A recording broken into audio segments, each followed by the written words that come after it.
With match day 2 in the books, let's look back on all of the action that took place in this season's UEFA Champions League. Starting the action off on Tuesday,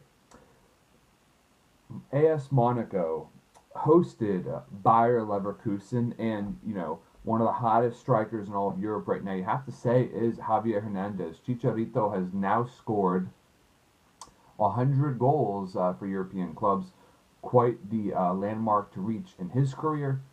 So he scored the opening goal in the 73rd minute. However, Monaco's Kamil Glik, you want to talk about exciting equalizers, he equalized at the death in the 4th minute of stoppage time to salvage what could prove to be a very crucial point for AS Monaco. So meanwhile, in terms of one of the more surprising results of this day, two proverbial minnows in the Champions League this year faced off. FC Copenhagen hosted Club Brugge, and Copenhagen, I was very critical of their chances, heading into the Champions League, largely because their captain is bound for Germany in January. But Copenhagen is not messing around, folks. They won 4-0, and that captain of theirs, Thomas Delaney, was among the goal scorers. So, it'll be very interesting to see if FC Copenhagen can contend for a spot to advance out of the group. That would be an incredible accomplishment, one that would perhaps leave Delaney reconsidering his decision. Too bad he can't. But, nonetheless, Copenhagen, a team to watch out for with a result like that. Meanwhile, Leicester City has found life difficult in the Premier League, coming off of their championship-winning season. However, it seems that Claudio Ranieri's men are getting up big time for the Champions League. Maybe it's the music, like he said. Maybe it's the knowledge in the back of their minds that this might be their only go-around in the Champions League for a very, very long time. However, whatever it may be, the Foxes are taking care of business. 6 points out of 6 to play for, picking up the 1-0 win over Porto. So that means it's Leicester City's first ever Champions League win at home. And, Islam Slimani, he knows all about scoring goals on Porto. I believe he's now scored 7 goals on Porto. It seems like every time he goes up against them, he gets it done, whether it's when he was actually in the Portuguese league or now playing with the English side, the Foxes. So, again, Leicester City looking like the top team coming out of that group. Juventus and Dinamo Zagreb, if I had to tell you one set of highlights that need to be watched, I would be tempted to say this might be the one, just because Paulo Dybala scored the nicest goal of this match week, in my opinion. An absolute screamer from way outside the box, an audacious attempt from the youngster. He is well on his way to becoming the next world-class Argentinian attacker. Gonzalo Higuain, as I like to call him, Gonzalo El Gordo, he put his name on the score sheet to go up 2-0. Miralem Pjanic took advantage of a defensive error to go up 1-0, and Dani Alves had a very nice free kick go in that the goalie ultimately could not control. So Juventus taking care of business on the road. It's important for the old lady to get it done, and they did. Meanwhile, Sporting Club de Portugal, they hosted Legia Warsaw, and they took care of business as expected, winning 2-0. Brian Ruiz opened up the scoring in the 28th minute, and Bas Dost, I'm not sure if I pronounced that correctly, but he got the second goal in the 37th minute. And meanwhile, Sevilla and Lyon, that match was played in the Estadio Ramon Sanchez Pizjuan, and the hosts took care of business. Their new signing was Sam Ben Yedder, headed home what proved to be the winner in the 52nd minute. So, the reigning Europa League champions looking good thus far. And Tottenham, the Spurs, they are, coming off of a very disappointing performance in match week 1, and it looked like they might have been headed for more of the same until late on when they were rescued by Son Heung-min, the man that they so seriously considered selling over the summer. But Spurs fans have to be thanking their lucky stars that he stayed especially in the absence of Harry Kane with his injury. Son Heung-min just seems like he's scoring every game now. So he bagged what proved to be the winner in the 71st minute. Massive result for Spurs. However, the most intriguing, mouth-watering, and marquee matchup of Tuesday's Champions League action took place at Signal Iduna Park as Borussia Dortmund hosted Real Madrid. And it was a game of back and forth, if you will. Real Madrid opened the scoring early on as Cristiano Ronaldo blasted home the early goal in the 17th minute that came off of an audacious backheel that Gareth Bale made that nutmegged the Borussia Dortmund defender and cleared the way for Ronaldo to strike it home. Now, just on the stroke of halftime, Pierre-Emerick Aubameyang technically gets the credit for this goal, although it was going in regardless. Keylor Navas made a huge mistake punching a free kick right into the middle of the penalty box. Don't know what he was thinking there, but it bounced off of Rafael Varane's back, and I'm sure Navas wishes he had that back.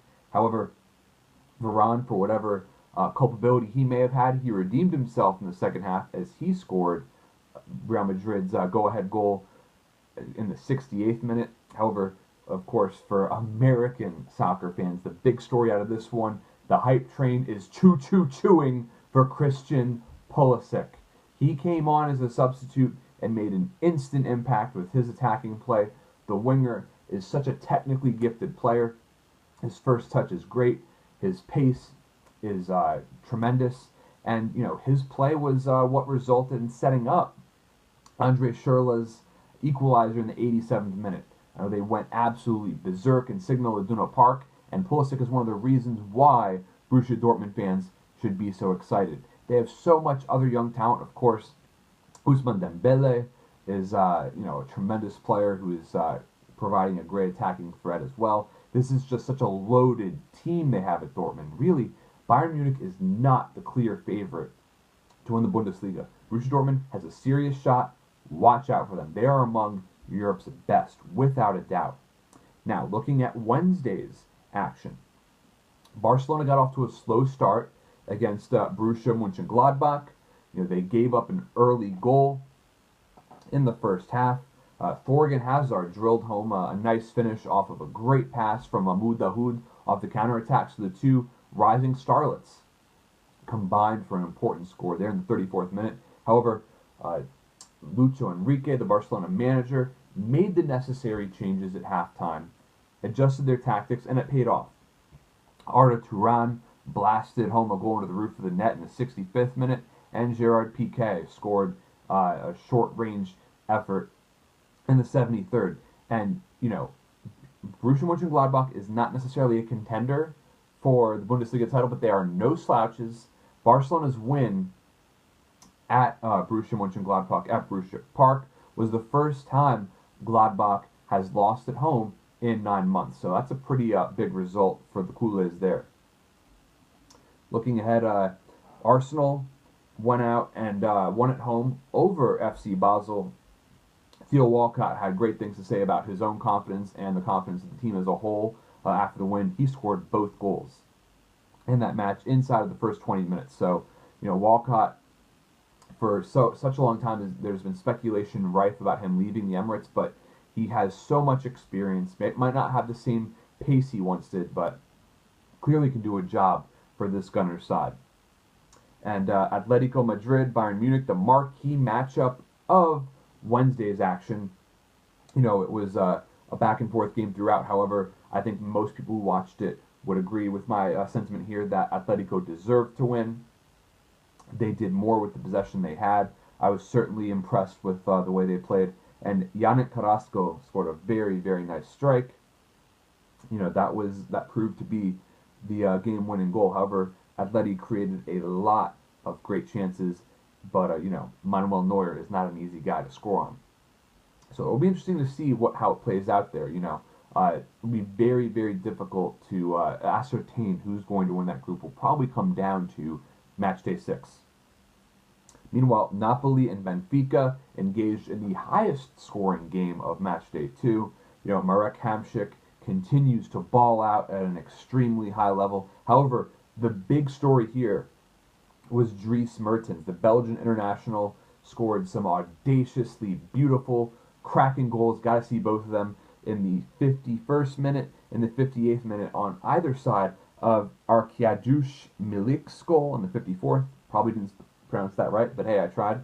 Meanwhile, Benfica made things a wee bit interesting late on as Goncalo Guedes and Eduardo Salvio scored. However, those two goals don't really mean much of anything other than potentially the goal differential battle towards the end of the group stage. So Napoli picking up a big result there.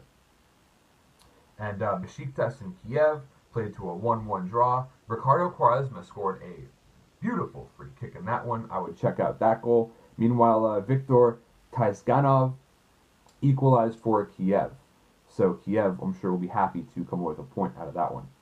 Meanwhile, maybe the biggest surprise result of this one, Manchester City has yet to lose a game under Pep Guardiola. So who would have thought their first time they would fail to win would come against a Celtic FC squad that has been far from impressive so far. However, the one man for Celtic who is a terror, the youngster, Moussa Dembele, scored 2 goals for Celtic. The second one was particularly impressive.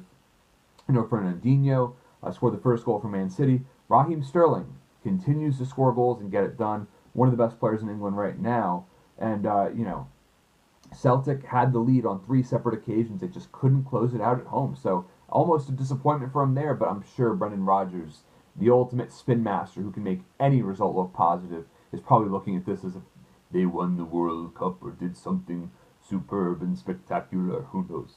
But wrapping things up here, looking towards the end of the action, Ludogorets took an early lead against PSG off of a very, very nice free kick goal from Nathaniel Pimienta. However, PSG got their act together towards the end of the first half as Blaise Matuidi scored his first goal of the season in the 41st minute. Meanwhile, Edinson Cavani scored the go-ahead goal in the 55th and then the cherry on top in the 60th. So PSG avoiding a calamitous result against Ludogorets. And the last match I have here is PSV Eindhoven. A disappointing result for them. Yes, they were on the road against Rostov, but you would expect better from them considering they were in the knockout stage of last season. They drew 2-2 against Rostov. David Proper and Luc de Jong scored for Eindhoven, while Dimitri Poloz scored twice for Rostov.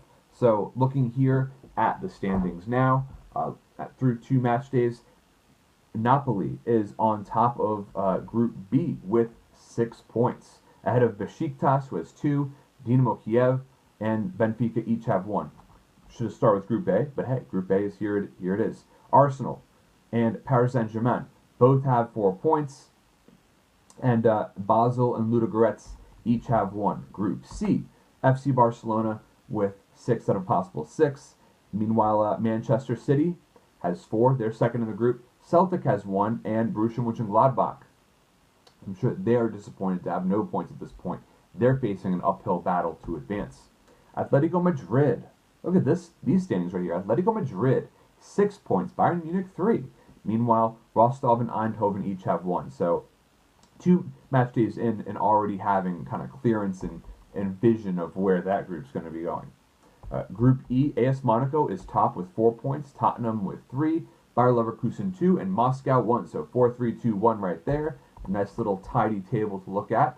Borussia Dortmund and Real Madrid are level on points, 4 apiece in Group F on top. Meanwhile, Sporting Club de Portugal, 3 points, and Legia Warsaw with a tough road ahead with no points. Leicester City FC tops Group G with 6 points. I know I picked Porto to win this group. That's not looking like a good prediction so far. They have 1 point. Meanwhile, Copenhagen has 4. Look at Copenhagen, second of the group after 2 matches. Very interesting to see how that plays out. But Club Brugge, a long road ahead as they have no points. Juventus are now level at the top of the table with Sevilla. Both those clubs have 4 points. That should be a great match when they face off. Meanwhile, Olympique Lyon has 3, and Dinamo Zagreb has yet to tally a point. So with that, I leave you with my match day 2 recap, and I hope you all enjoyed it. Until next time, Champions League fans.